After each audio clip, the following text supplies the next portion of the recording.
মন্ত্রীমশাই, সমস্ত রাজ্যে খবর দিয়ে দাও, আমার একমাত্র রাজকন্যার বিবাহ উপযোগ্য রাজকুমারদের আসতে বলো।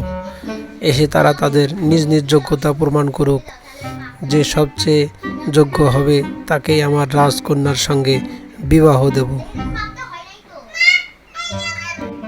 আজ্ঞে জি মহারাজ, আমি এখনই লোক মারফত খবর পাঠাচ্ছি। ওমা, কত সুন্দর সুন্দর রাজকুমার! মহারাজা, আমি কাকে বিয়ে করব? আরে তাই তো, তিনজন রাজকুমার, কাকে ছেড়ে যে কাকে পছন্দ করি। আচ্ছা গোপাল, তুমি বলো কার সঙ্গে আমার মেয়েকে, রাজকুমারীকে বিয়ে দেই? মহারাজ, আমার কাছে একটা বুদ্ধি আছে। এদের সবাইকে আমাদের ওই পুকুর ঘাটে নিয়ে চলুন।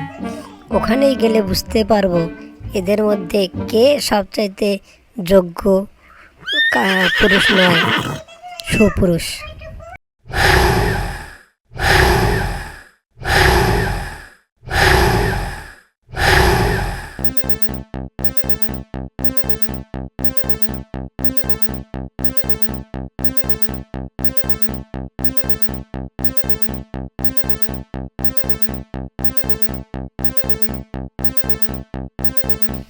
মহারাজ, যে আমাদের এই কুমির ভরা পুকুর পার হয়ে ওই পারে যেতে পারবে, সেই একমাত্র যোগ্য যুবরাজ আমাদের রাজকন্যাকে বিয়ে করার জন্য।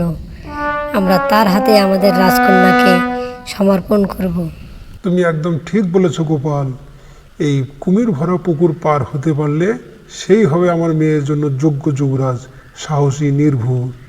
আমি তার হাতে আমার মেয়েকে তুলে দেব।